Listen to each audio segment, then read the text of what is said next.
Dieu nous invite à faire la différence dans le monde dans lequel nous vivons. Donc, qu'importe là où vous êtes, si vous êtes à la maison, si vous êtes au travail, si vous êtes à l'université, si vous êtes à l'école, quel que soit le lieu où vous êtes, Dieu nous invite à faire la différence. Alléluia. Nous sommes au milieu des gens, mais nous ne devons pas être comme les gens. Nous devons être différents. Pourquoi? Parce que nous sommes le temple de Dieu. Parce que nous transportons un trésor extraordinaire. Parce que notre cité à nous est dans les cieux. Nous sommes sur la terre, mais nous ne sommes pas de la terre. Donc nous ne pouvons pas nous comporter comme tout le monde qui est sur la terre. Alors il y a des domaines dans lesquels Dieu veut nous voir différents. Le premier domaine, c'est le domaine des résolutions. On ne peut pas prendre les résolutions comme tout le monde. Alléluia. Hein? Il y a les résolutions des gens, c'est quoi? C'est grandir, se marier, avoir une maison, une voiture, mourir. Et c'est tout.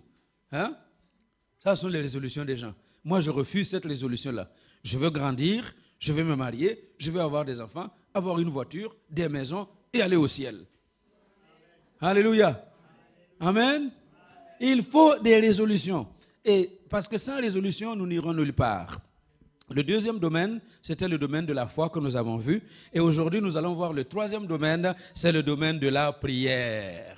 Alléluia. Le domaine de la prière. Dieu veut que notre prière soit différente de la prière de tous les hommes. Amen.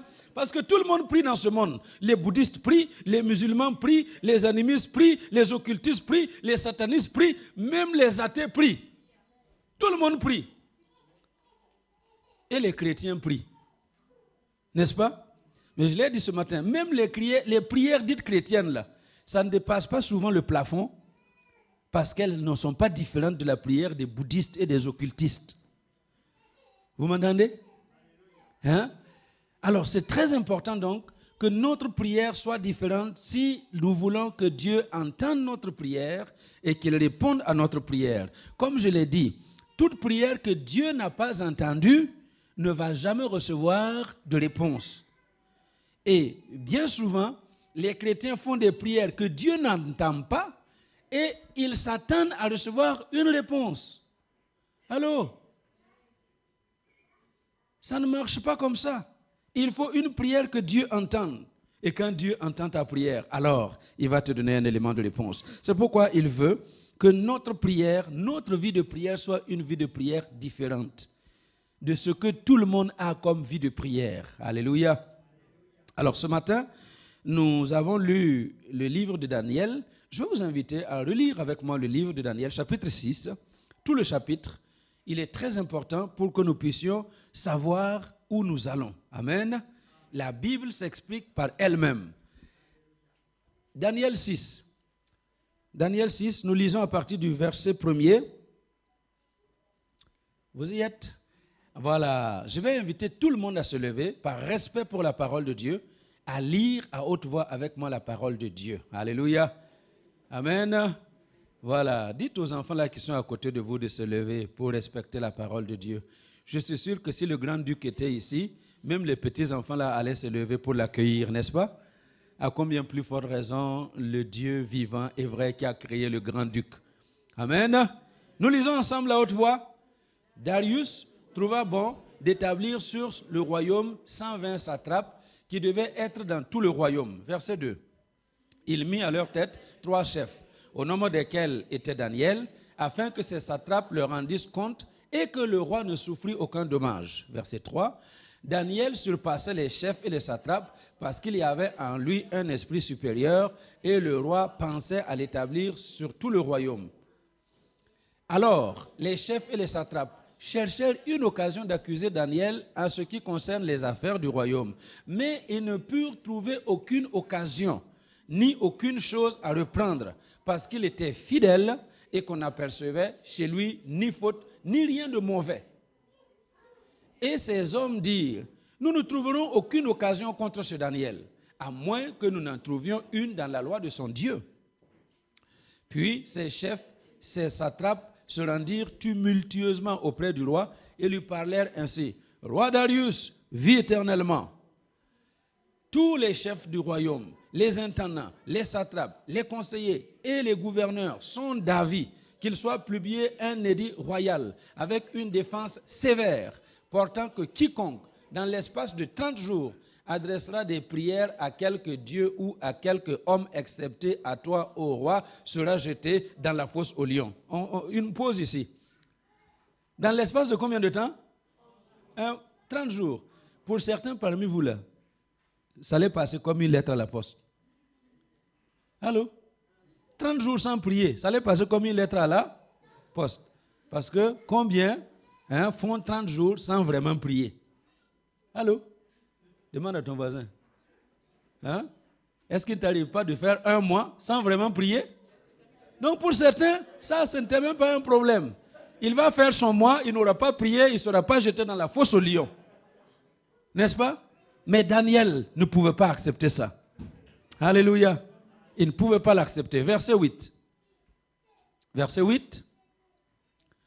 Maintenant, ô roi, confirme la défense et écrit le décret afin qu'il soit irrévocable selon la loi des Mèdes et des Perses qui est immuable. Là-dessus, le roi Darius écrivit le décret et la défense.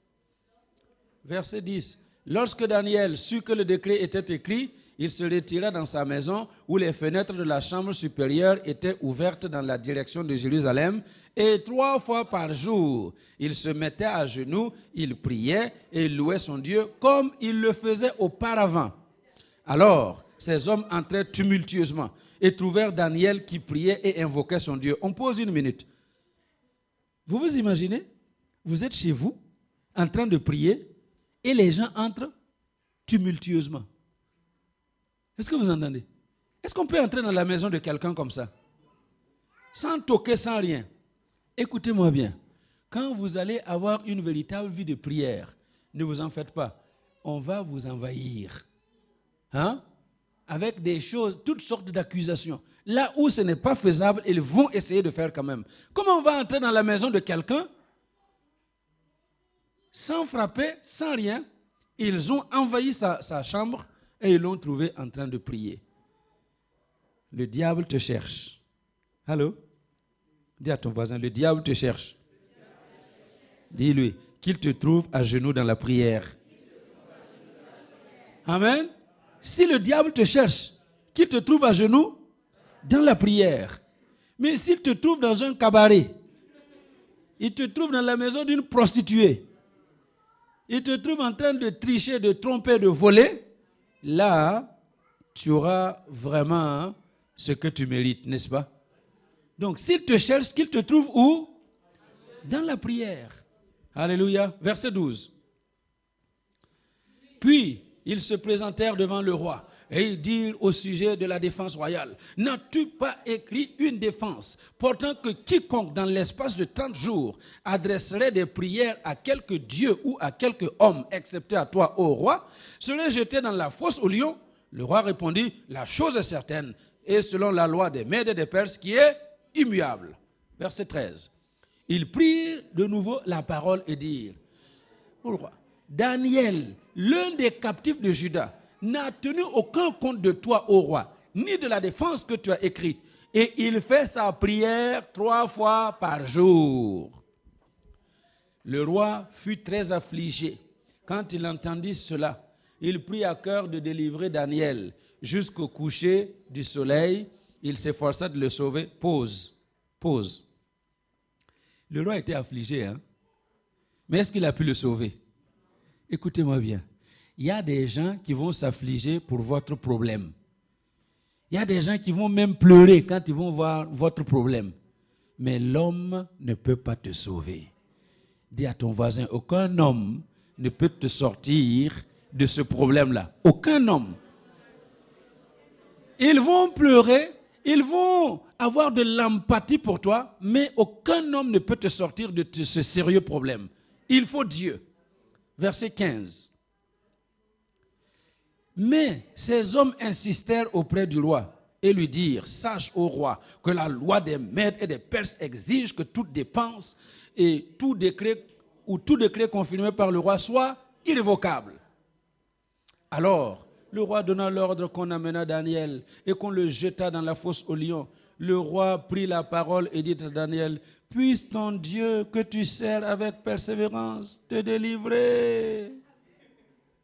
On apporta une pierre et on l'a mis sur l'ouverture de la fosse. Le roi la scella de son anneau et de l'anneau de ses grands, afin que rien ne fût changé à l'égard de Daniel. Le roi se rendit ensuite dans son palais. Il passa la nuit à jeun. Il ne fit point venir de concubine auprès de lui et il ne put se livrer au sommeil. Le roi se leva au point du jour avec l'aurore et il alla précipitamment à la fosse aux lions. En s'approchant de la fosse, il appela Daniel d'une voix triste. Le roi prit la parole et dit à Daniel, « Daniel, serviteur du Dieu vivant, ton Dieu que tu sers avec persévérance, a-t-il pu te délivrer des lions ?» Daniel dit au roi, « Vis éternellement ! Mon Dieu a envoyé son ange et fermé la gueule des lions qui ne m'ont fait aucun mal parce que j'ai été trouvé innocent devant lui et devant toi non plus, ô roi, je n'ai rien fait de mauvais. » Pause. Alléluia. Dis à ton voisin, hein, les lions ne te feront aucun mal. Les lions ne te feront aucun mal. Alléluia. Ils ne te feront aucun mal. Tu seras jeté dans la fosse, mais si ta prière est une vraie prière, les lions ne te feront aucun mal. Verset 24. Alors, le roi fut très joyeux et il ordonna qu'on fît sortir Daniel de la fosse. Daniel fut retiré de la fosse et on ne trouva sur lui aucune blessure parce qu'il avait eu confiance en son Dieu. Le roi ordonna que ces hommes qui avaient accusé Daniel fussent amenés et jetés dans la fosse aux lions, eux, leurs enfants et leurs femmes. Et avant qu'ils fussent parvenus au fond de la fosse, les lions les saisirent et brisèrent tous leurs os. Alléluia. Écoute, dis à ton voisin, s'il te plaît, si tu veux pécher, pense à tes enfants et à ta femme. Dis-lui, si tu veux pécher, aie pitié de tes enfants et de ta femme. Parce que si on va te jeter là dans la fosse, on ne va pas te jeter seul, hein, et toi, et tes enfants, et ta femme, tout le monde, glou, glou, glou, glou. Et avant même qu'ils soient descendus, les lions ont déjà tout déchiré. Verset 25. Après cela, le roi Darius écrivit à tous les peuples et à toutes les nations, aux hommes de toute langue qui habitaient sur toute la terre, que la paix vous soit donnée avec abondance. J'ordonne que, dans toute l'étendue de mon royaume, on ait de la crainte et de la frayeur pour le Dieu de Daniel, car il est le Dieu vivant et il subsiste éternellement. Son royaume ne sera jamais détruit et sa domination durera jusqu'à la fin. C'est lui qui délivre et qui sauve, qui opère des signes et des prodiges dans les cieux et sur la terre. C'est lui qui a délivré Daniel de la puissance des lions. Daniel prospéra sous le règne de Darius et sous le règne de Cyrus. Amen. Alléluia. Alléluia. Alléluia. Gloire à Dieu. Ta prière, si c'est une vraie prière, elle a beaucoup de poids. Amen. Sur la balance des affaires de la vie, ta prière a un grand poids. Alléluia. Et cet après-midi, j'aimerais poursuivre, parce qu'on a commencé déjà ce matin, par vous rappeler que ce que Dieu veut, c'est répondre à nos prières. Hein? Quel est le papa qui ne veut pas donner à ses enfants qui lui demandent ce qui est nécessaire? Allô? Hein? Un père normal qui a tous les moyens de s'occuper de son enfant, est-ce qu'il va refuser de lui donner le nécessaire? S'il lui demande, non. Il y a certains papas qui les gâtent même, parce qu'ils ont les moyens de les gâter. Dieu est notre papa. Alléluia. Et il est plus préoccupé par répondre à nos prières que nous désirons qu'il réponde à nos prières. Il veut répondre à nos prières. Et nous avons vu vendredi, j'ai répété ce matin, que ce que Dieu veut, c'est répondre à nos prières. Il dit simplement que si nous lui demandons au nom de Jésus, il prépare les éléments et les moyens pour répondre à cette prière. Alléluia. Si vous n'étiez pas là ce matin, je vous encourage à prendre le CD. Parce que je ne vais pas revenir sur ce qui a été dit à 9h.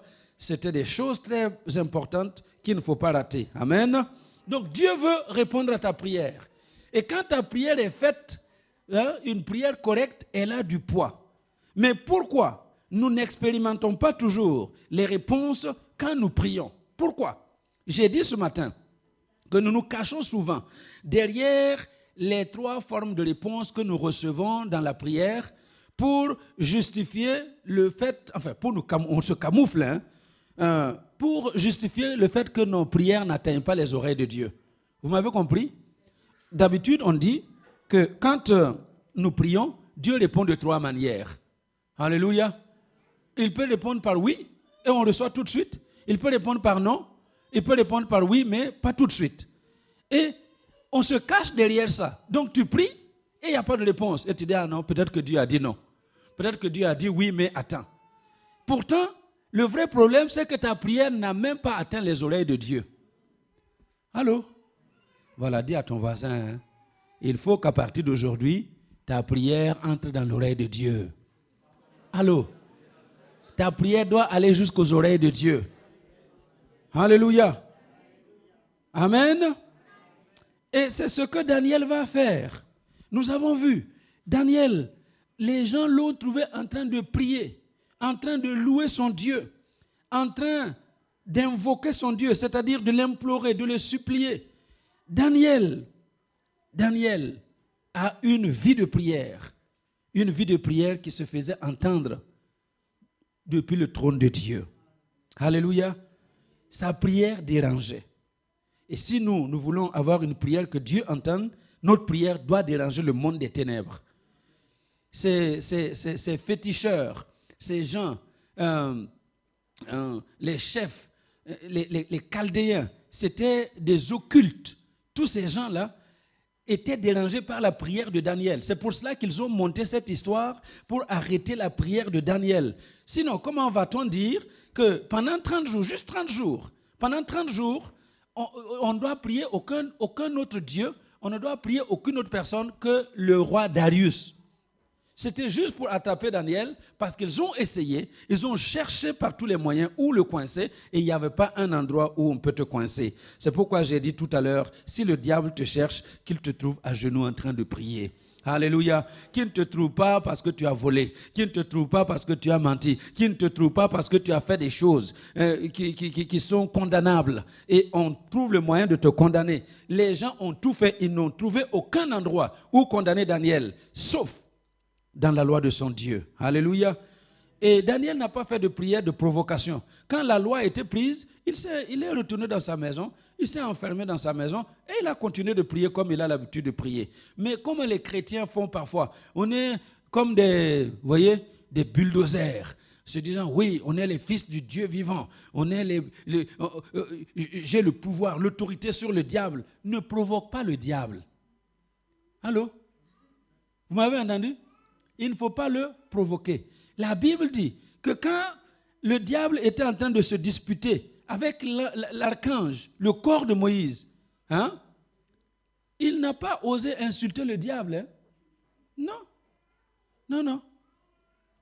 Alléluia. Est-ce que vous m'entendez? Pas de provocation.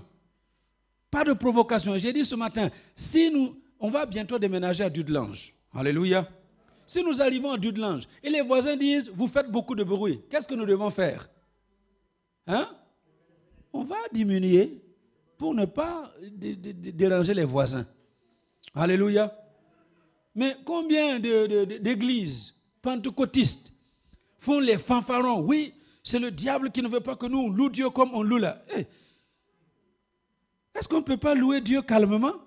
On ne peut pas louer Dieu sans 140 décibels? On peut louer Dieu calmement. Alléluia. Pas de provocation. Et Daniel n'a pas provoqué.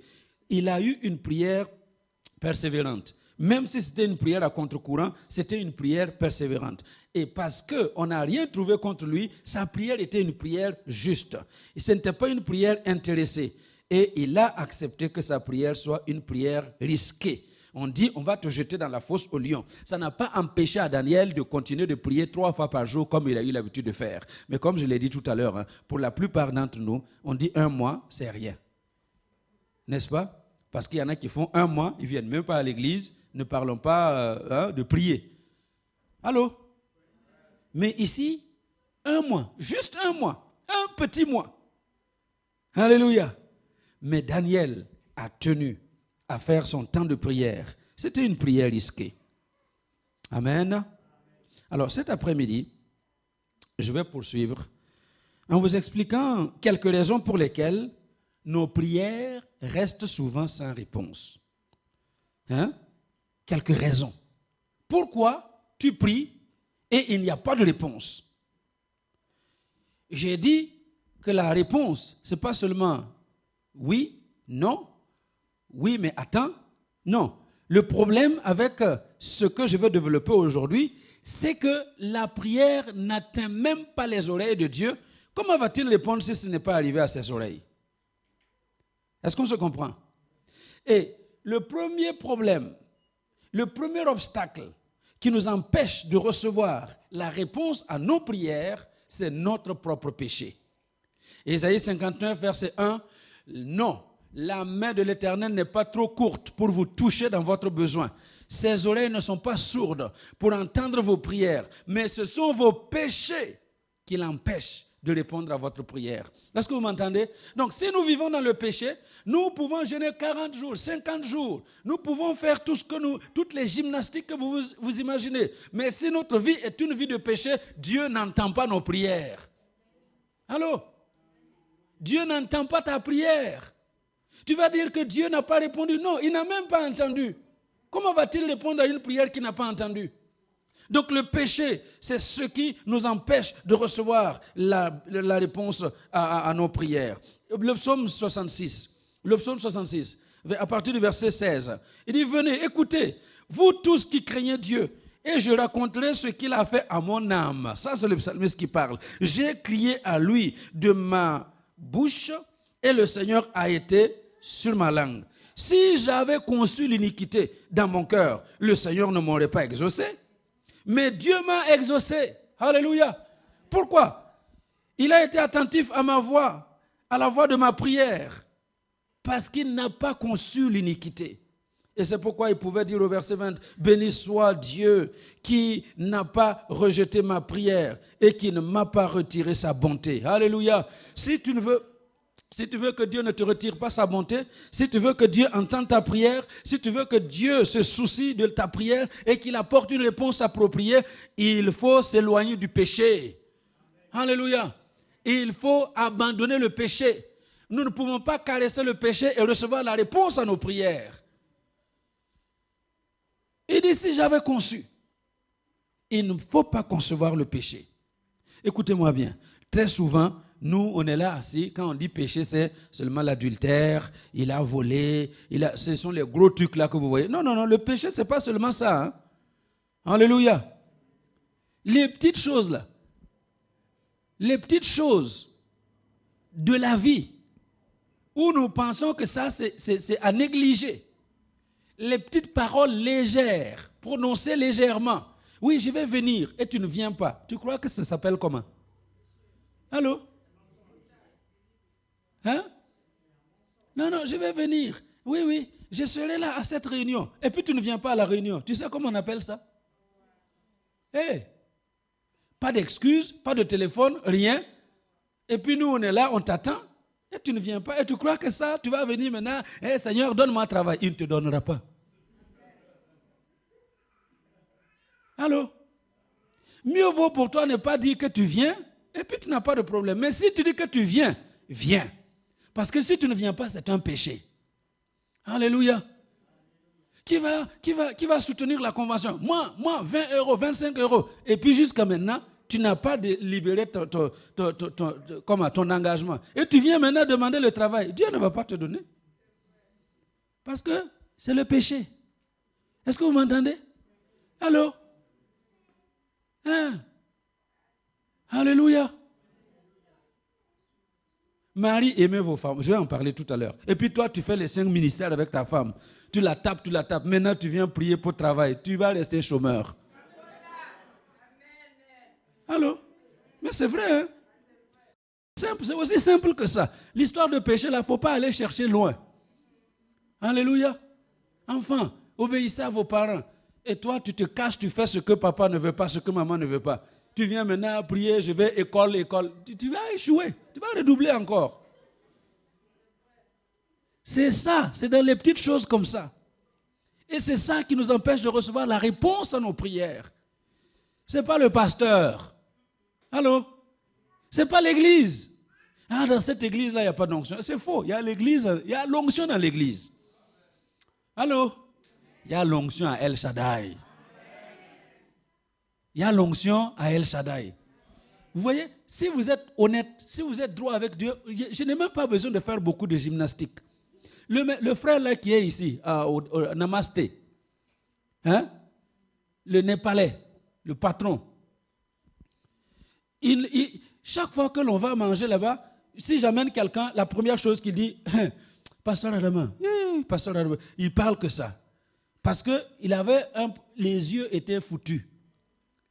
Et au Luxembourg, ici, on lui a dit, il n'y a plus qu'une chose à faire, c'est juste opérer. Et là encore, vous avez 75% de chances de ne plus voir. Et je passe là à midi, il dit, non, pasteur, je ne veux pas perdre les yeux. Il faut que j'aie mes yeux pour travailler. Et puis, je ne veux pas l'opération. Un midi là, au milieu des clients, on s'est assis à une table avec sa femme. J'ai demandé au Seigneur de le toucher. Vous savez quoi? Il n'a jamais été opéré. Ses yeux ont été rétablis. Alléluia. La semaine là où nous avons eu Bishop Lataster, le dimanche soir, on était là en train de manger. Et il raconte à Bishop Lataster cet épisode. Et puis il me dit maintenant, ma femme a eu son bébé à l'hôpital. Et l'enfant a des problèmes. Le sang ne va pas bien. Il y a des choses qui ne fonctionnent pas. On a gardé l'enfant sous la couveuse.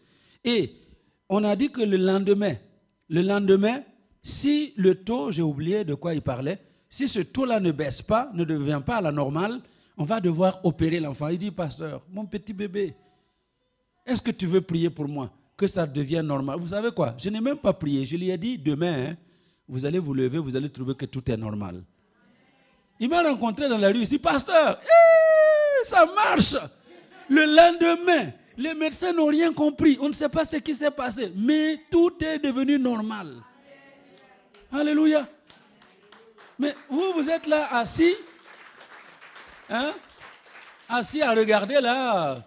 Oui, pasteur, oui, d'abord il est comme ça, et puis il m'a parlé comme ça, et vous allez passer toute votre vie ici, vous n'allez rien recevoir. Mais si vous êtes ouvert, alléluia, dis à ton voisin, sois ouvert. Sois ouvert, attends-toi à Dieu. Et éloigne-toi du péché. Amen. Alléluia. Donc le péché, c'est tout ça. 1 Jean 3, versets 21 et 22, on a lu ce matin, je le relis, bien aimé. Si notre cœur ne nous condamne pas, vous entendez? Si notre cœur ne nous condamne pas, nous avons de l'assurance devant Dieu que quoi que ce soit que nous demandions, nous le recevons de lui parce que nous gardons ses commandements et que nous faisons ce qui lui est agréable. Vous entendez? Pourquoi on va recevoir ce qu'on lui demande? Pourquoi? J'ai lu là tout de suite. Parce que, parlez bien fort pour que j'entende. Diane, dis fort. Parce que nous gardons ses commandements et que nous lui sommes agréables. Demande à ton voisin, est-ce que tu es vraiment agréable à ton Dieu? Hein? Alléluia. Quand Dieu te regarde, est-ce qu'il est content? Allô? Ça, ce sont les choses les plus simples de la vie. Quand Dieu me regarde, est-ce qu'il est content? Est-ce que quand Dieu me regarde, il peut dire au diable, va regarder mon fils là, Adama sur la terre, va le regarder. Est-ce que tu l'as vu? Comme il a dit de Job, hein? Tu as vu Job? Est-ce que tu as vu Job sur la terre là? Dieu était tellement fier de Job. Alléluia. Il était tellement content de Job. Il dit, est-ce que tu l'as vu? Il dit, oui, je l'ai vu. Mais s'il est béni comme il est là, s'il te suit, s'il t'adore, Job prie là comme c'est parce que tu l'as aimé, tu lui as donné l'argent, tu lui as tout donné. Retire-lui tout ça, tu vas voir. Il va te maudire en face. Et je veux que Dieu ait ce même plaisir-là à te regarder devant ses adversaires et à dire, je te donne le droit. Tu peux aller toucher à tout ce qui est à lui, mais tu ne touches pas à sa vie. Écoutez-moi bien. Le jour où tu vas aller, tu trouves que ta maison là, celle pour laquelle tu t'es battu, tu l'as achetée, tu trouves qu'on a retiré ta maison. Hein? La voiture là, que tu as achetée au prix de la sueur de ton sang, ta voiture crachée. Il n'y a plus rien. Allô? Les enfants que tu as prié, tu as demandé, tu vas trouver qu'un accident, tous les enfants sont morts. Est-ce que il n'y a pas longtemps, il y a eu un accident au Mali. Hein? Il y a eu un accident au Mali. Il y a eu une famille qui a perdu 8 enfants. Une famille de 8. Donc les gens ont été décimés. Vous vous imaginez, vous avez perdu l'argent, vous avez perdu les moyens, vous avez perdu les enfants, vous avez tout perdu. Votre matériel, tout. Il ne reste plus que vous avec la seule tenue que vous avez sur vous. Vous allez encore venir prier le dimanche. Hein? Allô? Tu vas venir prier le dimanche? Hein? C'est oui avec la bouche. Oui avec... Alléluia! Dieu veut être fier de nous. Pour dire, même si tu le retirais tout, il continuera de m'adorer. Il continuera de m'élever. Il continuera de chanter ma louange. Il ne me laissera jamais tomber. Et c'est ce qu'il a fait avec Job. Le diable a essayé. Le diable a tout pris. Il a même utilisé Madame Job pour dire, maintenant là, assez, c'est assez. Moi, en tout cas, j'en ai assez, je m'en vais. Vous croyez que Madame Job, quand elle parlait là, c'était pour dire, je reste avec toi pour souffrir encore, hein? Non. C'est pour dire, écoute, en tout cas, moi je suis parti. Toi, là où tu es, hein, maudis Dieu et meurs. Et puis c'est fini. Et on n'en parle plus. Job dit, non. Alléluia. Je sais que mon Rédempteur est vivant. Je sais que même si je perdais tout aujourd'hui, mon Rédempteur est toujours vivant. Et c'est lui qui se lèvera le dernier. Et tu dois savoir que ton Rédempteur est vivant. C'est lui qui se lèvera le dernier. Si aujourd'hui, à cause du fait que tu renonces au péché, que tu repousses le péché, on est en train de t'écraser, ne t'en fais pas. Ton Seigneur se lèvera toujours le dernier. Amen. Alors, si nous voulons que Dieu entende nos prières, il faut nous éloigner du péché. Alléluia. Il faut nous éloigner du péché. Alléluia. Alors, ceux qui sont déjà dedans, ce n'est pas encore tard. Amen. Il faut confesser ce péché, demander pardon pour ce péché. Et Jésus a dit, quiconque vient à moi, je ne le mettrai jamais dehors. Donc si tu viens aujourd'hui, tu dis au Seigneur, je reconnais, voilà ce que j'ai fait, pardonne-moi. Dieu va te pardonner. Et il va te donner les moyens d'aller de l'avant. Amen. Donc la première chose qui nous empêche de recevoir la réponse à nos prières, c'était le péché. Deuxième chose, les mauvaises motivations. Les mauvaises motivations. Jacques, dans son chapitre 4, Jacques 4, il dit, d'où viennent les luttes et d'où viennent les querelles parmi vous? Demande à ton voisin, d'où viennent nos luttes et d'où viennent nos querelles? Allô? Vous savez que dans l'église, là, il y a des chrétiens qui ont des luttes et des querelles les uns avec les autres. Hein? Il y a des chrétiens qui ne se parlent pas, qui ne se saluent pas, qui ne se disent pas bonjour. Est-ce que c'est normal? Et puis tu vas venir, d'ailleurs, donne-moi, je suis malade, guéris-moi. Et tu crois que Dieu va te guérir? Rien. Allô? Je l'ai dit ce matin, Dieu n'est pas un féticheur. Non. Le féticheur, lui, il veut son argent. Hein? Si tu lui amènes l'argent, il prend et puis il fait ce qu'il doit faire. Mais Dieu n'est pas comme ça. Alléluia. Il dit, d'où viennent les luttes? D'où viennent les querelles parmi vous? N'est-ce pas de vos passions qui combattent dans vos membres? Vous convoitez et vous ne possédez pas. Vous êtes meurtriers et envieux. Quelqu'un va me dire, mais je n'ai jamais tué personne. Il y a des meurtriers qui s'ignorent. Celui qui n'aime pas son frère est un meurtrier. Donc, il y a des gens que tu ne peux même pas saluer là, ça veut dire que tu n'aimes pas ces gens. Il y a des gens avec qui tu ne peux pas t'asseoir, ça veut dire que tu ne les aimes pas. Donc tu es? Allô? Tu es? Meurtrier. Demande à ton voisin. Alléluia. Es-tu un meurtrier? Par hasard, est-ce que tu n'es pas un meurtrier? Parce que s'il y a quelqu'un que tu n'aimes pas, tu es un meurtrier. Donc il dit, vous convoitez et vous ne possédez pas, vous êtes meurtrier et envieux et vous ne pouvez pas obtenir. Vous avez des querelles et des luttes et vous ne possédez pas parce que vous ne demandez pas. Vous demandez et vous ne recevez pas parce que vous demandez mal, dans le but de satisfaire vos passions, adultères que vous êtes. Ne savez-vous pas que l'amour du monde est inimitié contre Dieu? Celui donc qui veut être ami de Dieu, qui veut être ami du monde, sera ennemi de Dieu. Alléluia. Il faut corriger nos motivations. Il faut corriger nos motivations. Alléluia. Quand nous venons dans la prière, corrigeons nos motivations. Voyez dans Luc 9, versets 54 à 55, les disciples, devant un certain comportement, ont dit à Jésus, ici là, Seigneur, non, laisse-nous seulement. On va commander la foudre pour frapper ces gens-là. Trop, c'est trop. Est-ce que ça vous est déjà arrivé de dire non, toi, ce que tu fais là, c'est trop. Trop, c'est trop. Hein? Tu m'as trop fait souffrir. Est-ce que vous entendez? Et Jésus dit non. Ce n'est pas comme ça qu'on agit dans mon royaume. À moi la vengeance, dit l'Éternel, à moi la rétribution. Ce n'est pas toi qui dois te venger. Ce n'est pas toi qui dois commander le feu de descendre sur les gens. Dieu te vengera lui-même. Parce qu'il dit, ta justice là, c'est comme un vêtement souillé. Mais la justice de Dieu est celle qui va te justifier toi. Alléluia.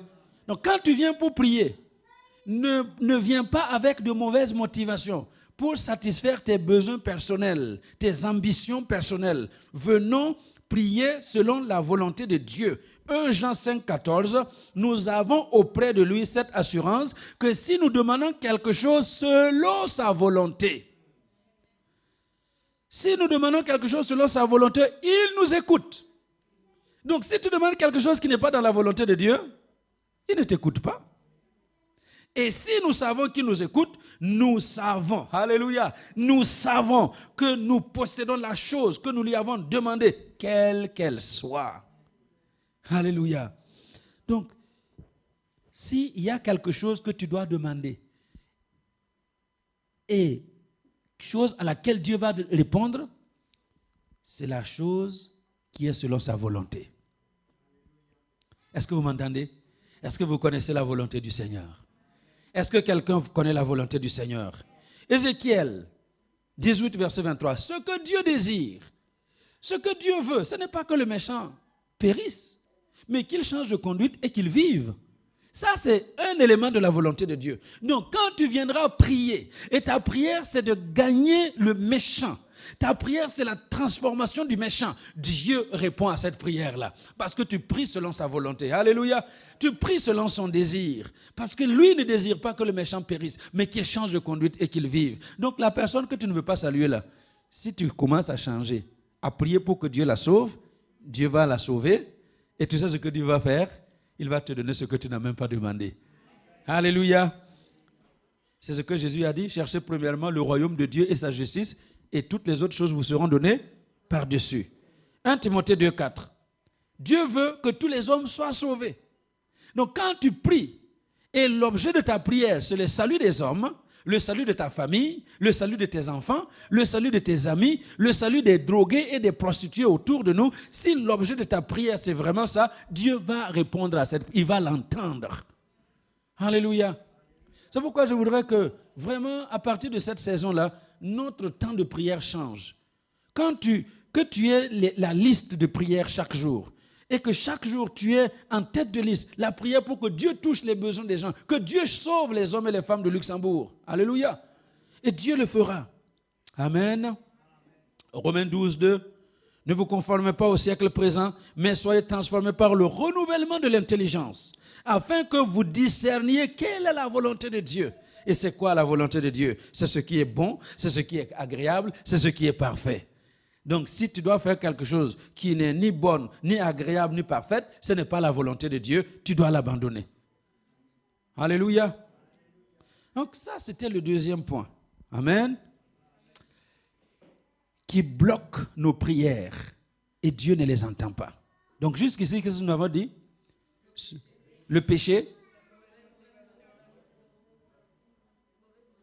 les mauvaises motivations, et puis troisièmement, le refus de pardonner. Le refus de pardonner. Matthieu 6, 14. Si vous pardonnez aux hommes leurs offenses, votre Père céleste vous pardonnera aussi.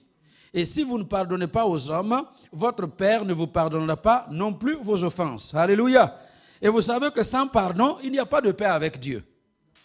Si Dieu ne t'a pas pardonné, il n'y a pas de paix avec lui. Et si tu n'as pas de paix avec Dieu, il n'y a pas de réponse à la prière.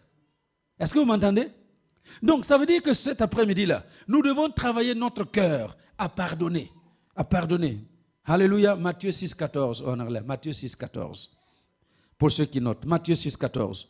Donc, si tu as un problème quelconque avec qui que ce soit sur cette planète, ne passe pas la semaine sans faire la paix avec cette personne. Alléluia.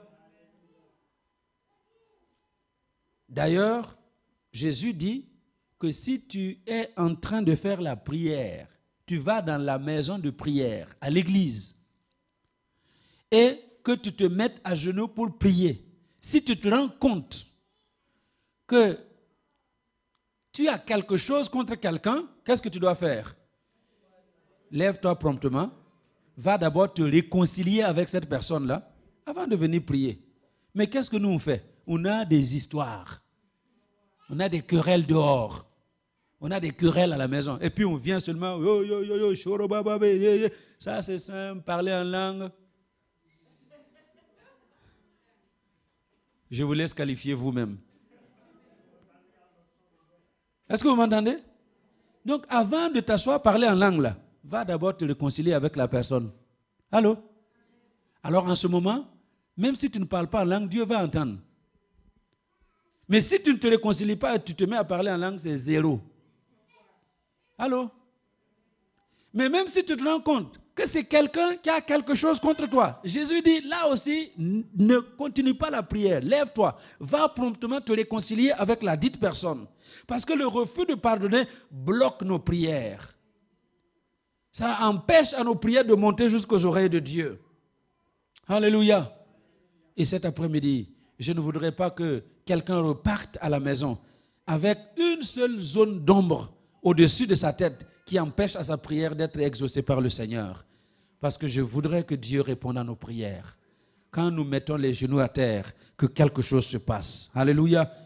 Les gens qui nous ont précédés ont vécu comme ça. Il y a des gens, dès qu'ils mettaient les genoux à terre, quelque chose se passait autour d'eux. Amen. Alors, moi, j'ai assez de prier semaine après semaine et puis il n'y a rien qui se passe. Vous savez pourquoi? Parce qu'il y a tous ces obstacles-là. Il faut les retirer. Quatrième obstacle qui nous empêche de recevoir la réponse à nos prières, c'est le manque de persévérance. Le manque de persévérance. À quoi reconnaît-on un chrétien qui manque de persévérance?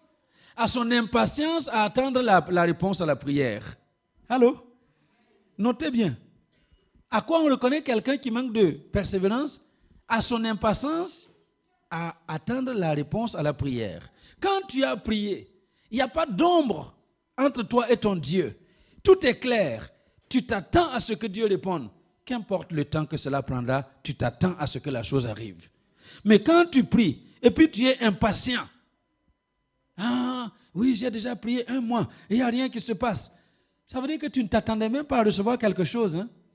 Allô? Quand tu t'attends à recevoir quelque chose, tu sais que la chose là est déjà arrivée. Donc il faut de la persévérance. Alléluia. Luc 11, versets 5 à 8. Jésus parle de cet ami qui est allé voir son ami parce qu'il a reçu de la visite la nuit et puis il n'avait plus de pain. Et cet ami était là, tout est fermé. Et il dit non, nous sommes déjà au lit, je ne peux pas me lever pour te donner du pain. Hein? Et cet homme, son ami a continué à tambouriner à la porte et à l'importuner. Et ce monsieur s'est levé. Jésus dit, même s'il ne se levait pas parce qu'il avait envie de lui donner du pain, parce que cet homme-là était en train de l'importuner, il se lèvera pour lui donner le pain. Alléluia.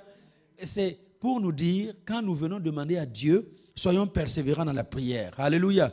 Ne disons pas on a prié 1 mois, on a prié 2 ans. Non, tant que tu n'as pas reçu la réponse, tu dois continuer de prier. C'est ça la persévérance. Alléluia. Persévérer dans la prière, dit Paul aux Romains, chapitre 12, verset 12. Persévérer dans la prière. Et nous devons persévérer dans la prière. Alléluia. Amen.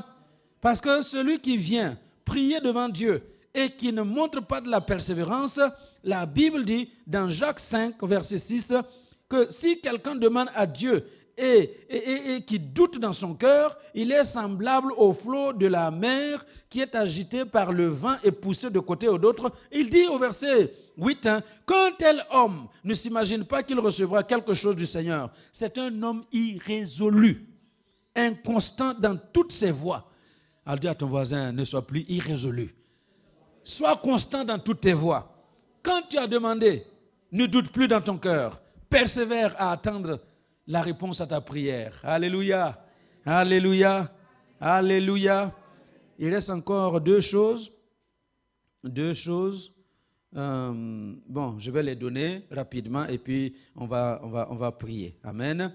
La 5e chose qui est un blocage dans la prière, sont les mauvais rapports en famille. Les mauvais rapports conjugaux. Mauvais rapports conjugal. Allô? Mauvais rapport entre monsieur et madame. Entre madame et monsieur. 1 Pierre 3, 7.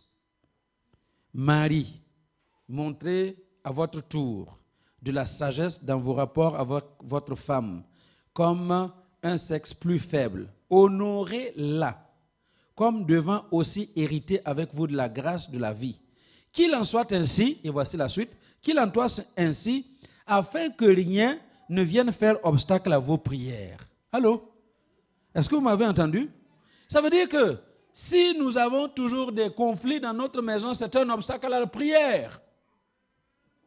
Allô? C'est pour ça que parfois c'est mieux d'être célibataire. Hein?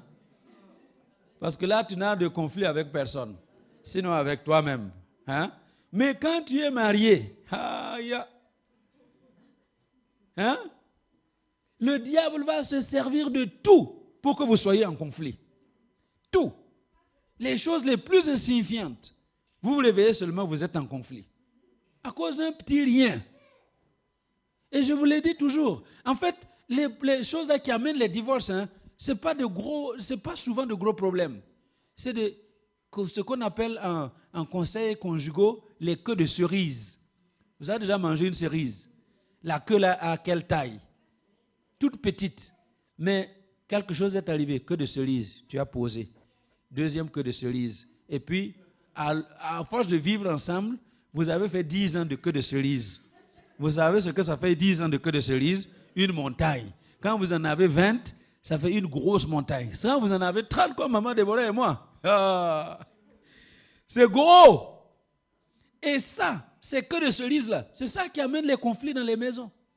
Hein? Allô? Est-ce que vous m'entendez? C'est aussi simple que ça. Ah oui, en 1982, quand on était au restaurant chinois, tu as vu comment tu m'as regardé? Hein? La fille, là, une femme est rentrée, au lieu de me regarder, tu avais les yeux seulement sur lui. Pourquoi tu ne lui as pas dit en 1982? Hein? Maintenant, un jour, tu te réveilles, le queue de cerise, là, depuis 82, ça se réveille aujourd'hui. Et l'autre aussi est fâché. Résultat, ça devient la guerre. Mais ça, ce sont des obstacles dans la prière. Alléluia.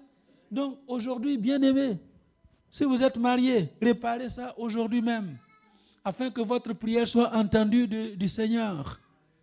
Alléluia. Amen. Et puis, pour terminer, ce qui bloque nos prières et qui font que Dieu n'entend pas, c'est quand nous négligeons les besoins du pauvre. Là, c'est plus sérieux encore. Quand nous négligeons les besoins du pauvre. Non, il n'y a pas de pauvres en Europe. Hein? Surtout pas à El Shaddai. Il n'y a pas de pauvres à El Shaddai. On n'en connaît que des riches. N'est-ce pas? Mais écoutez-moi bien. La richesse et la pauvreté sont deux notions relatives. Hein? Sont deux notions relatives. Vous êtes ici, là, en train de pleurer. J'ai du mal à payer mon loyer. Je n'ai pas de voiture. Retournez en Afrique. Comment les gens vous regardent? Hein? Toi, tu arrives là avec tes 100 euros, 200 euros là. Les gens te regardent. Mais il est riche. Hein? Il est riche. Il sort 100 euros comme ça. 100 euros, c'est 65 000 francs CFA. Hein? Ça, c'est le salaire de certaines personnes dans mon pays. Et puis toi, tu arrives, tu sors les 100 euros là. Aujourd'hui, demain, tu sors encore 100 euros. Parce que tu es parti avec 500 euros dans ta poche. Hein? Vous tous là, vous pouvez avoir ça, non? Pour aller en Afrique. Donc toi, tu es là, tu pleures que tu n'as rien. Et eux, ils te voient là-bas, ils disent, oh là là, l'Européen est venu avec tout son argent. Alléluia. C'est relatif. Allô? Je connais des gens. Il a avion privé, jet privé. Et puis il pleure. La pauvreté. Hein? Il pleure parce qu'il voulait un deuxième jet privé et puis il n'a pas pu acheter. Et il y en a un, il en a deux. Et il dit, oh, la crise, oh là là, c'est vraiment la pauvreté. Parce qu'il voulait un troisième, il n'a pas encore le troisième. C'est relatif. Allô? Mais, quel que soit le niveau, si nous prenons les besoins du pauvre en compte, Dieu nous entend. Écoutez bien, Proverbe 21, verset 13. Proverbe 21, verset 13. Celui qui ferme son oreille au cri du pauvre, ce verset-là est trop fort. Est-ce que vous entendez? Celui qui ferme son oreille au cri du pauvre, criera lui-même et n'aura point de réponse. Vous entendez? On le lit ensemble. Lisons-le ensemble. Celui qui ferme son oreille au cri du pauvre, criera lui-même et n'aura point de réponse. Demande à ton voisin, depuis cette année-là, combien de pauvres? C'est depuis cette année. On est au mois de septembre. À combien de pauvres es-tu venu en secours? Hein? Allô? Donc, si tu ne prends pas soin des besoins du pauvre, tu vas crier et puis tu ne vas rien recevoir comme réponse. Proverbe 28, verset 27. Celui qui donne aux pauvres n'éprouve pas la disette. Mais celui qui ferme les yeux est chargé de malédiction. Et Ésaïe 58. Ésaïe 58. À partir du verset 7. Ça, c'est le chapitre du jeûne. Le peuple d'Israël jeûnait. Et il voulait savoir comment bien jeûner pour que Dieu réponde à leur jeûne. Et regardez, Ésaïe 58, verset 7 à 9. Il dit, partage ton pain avec celui qui a faim. Allô? Partage ton pain avec celui qui a faim. Et fais entrer dans ta maison les malheureux sans asile. Si tu vois un homme nu, couvre-le et ne te détourne pas de ton semblable. Alors ta lumière poindra comme l'aurore et la guérison germera promptement. Ta justice marchera devant toi et la gloire de l'Éternel t'accompagnera. Alors tu appelleras et l'Éternel répondra. Tu crieras et il dira, me voici. Alléluia. Amen. On peut arrêter là-bas. Amen. Donc si nous oublions le pauvre, si nous fermons nos entrailles aux pauvres, nous allons crier et Dieu ne va pas nous écouter. Et je peux vous assurer qu'il y a des pauvres parmi nous qui sont moins nantis que nous, qui ont besoin de notre secours. Demandez à Dieu de vous ouvrir les yeux pour voir celui qui est dans le besoin, pour pouvoir l'aider. Alléluia. Parce que si tu aides le pauvre, Dieu t'aidera aussi à son retour. Amen. À son tour. Amen. Alléluia. Donc voici ces quelques 6 éléments qui nous empêchaient de recevoir la réponse à nos prières. J'arrive, mon frère. Alléluia. Ce sont ces 6 éléments. Il y en a bien d'autres. Mais si déjà nous appliquons notre vie à enlever ces 6 éléments de notre vie, notre prière sera entendue de l'Éternel. Amen. Alors que le Seigneur soit béni et qu'il nous aide à changer notre style de vie, notre vie de prière. Amen. à commencer un style de vie spécial de prière dans notre vie pour que Dieu réponde à nos prières. Au nom de Jésus. Amen. Oui, mon frère.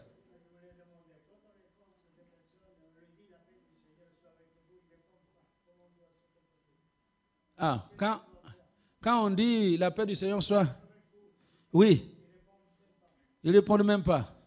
Eh bien, ce n'est pas notre problème. Nous continuons de dire aux uns, aux autres, que la paix du Seigneur soit avec vous. Ça vient de notre cœur. Alléluia. Si, vous voyez, nous faisons notre part. Hein? Chacun fait sa part. Le reste, là, c'est la part de Dieu. Amen. Alléluia. Quand je dis de réparer les torts qu'on s'est fait les uns aux autres, hein? Si je lui ai fait du tort, et puis je vais dire, ma fille, pardonne-moi, j'ai mal parlé de toi, je t'ai accusé faussement, hein? Et puis elle dit, je m'en fous. Je ne veux rien avoir avec toi. Va-t'en. Bon, est-ce que c'est un problème? Moi, j'ai libéré mon cœur, j'ai dit ce que j'avais à dire. Maintenant, si l'autre accepte, c'est bien. Si l'autre n'accepte pas, c'est son problème. Alléluia. Donc, ne me dites pas, je l'ai salué dimanche passé, il ne m'a pas salué. Alors, dimanche prochain, je ne salue pas. Non, ce n'est pas comme ça. Je t'ai salué dimanche prochain, tu ne m'as pas salué dimanche passé. Dimanche prochain, je viens encore. Bonjour, Papa Ngata. Comment ça va? Alléluia. Oh, que la paix du Seigneur soit sur toi. Et puis, tu retires la main. Hein? Vous savez comment on ferait? La réaction immédiate, c'est fini. Je ne lui saluerai plus jamais. Mais vous savez quoi? Dimanche prochain, tu repars sur que la paix du Seigneur soit sur toi. Alléluia. Oui. Et puis un jour, l'Esprit de Dieu va le fouetter. Et puis il va venir dire, pardonne-moi vraiment, je ne savais pas ce que je faisais. Vous voyez? C'est parce que nous manquons de persévérance. Sois persévérant. Alléluia. Que le nom du Seigneur soit béni.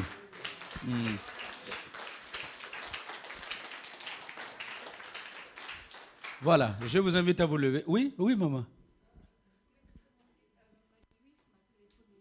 Marie-Louise, oui. Marie-Louise est très mal. Oui. De prier pour elle. D'accord, on a prié pour elle vendredi et mercredi. Seigneur, je te prie pour ton peuple.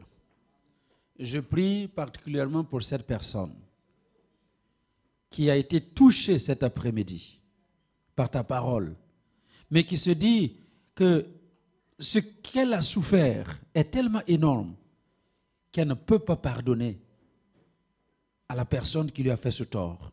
Je prie qu'en ce moment même, la puissance du Saint-Esprit descende sur la personne. L'équipe avec la grâce de pouvoir pardonner à partir d'aujourd'hui, au nom de Jésus.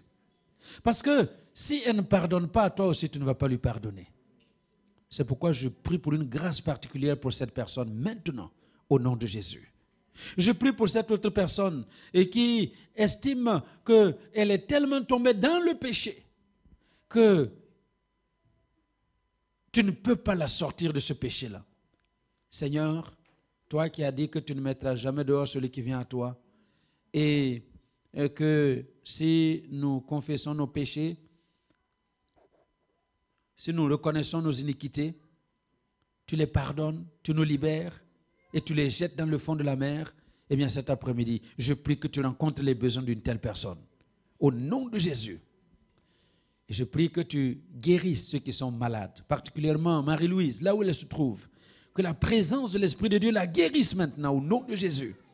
Et s'il y a un internaute qui écoute et qui est malade, eh bien que la puissance de guérison touche son corps et la délivre au nom de Jésus. Merci parce que cet après-midi, tu as répandu ton esprit avec abondance et avec puissance, qui libère les uns et les autres. Que personne ne parte de ce lieu avec le problème qu'il a amené à l'église, mais que chacun reparte visité par ta présence. Saint-Esprit, libère ton peuple. Tu es le Seigneur qui sauve. Tu es le Seigneur qui libère. Toi qui as sauvé Daniel, qui as libéré Daniel de la fosse au lion, je libère ton peuple de ces fosses dans lesquelles le diable les a jetés. Je les libère et ils sortent sans aucun mal parce que tu es le Dieu qui opère des miracles dans le ciel et sur la terre. Soyez bénis au nom de Jésus. Amen. Alléluia. Gloire à Dieu. Soyez bénis. Soyez bénis.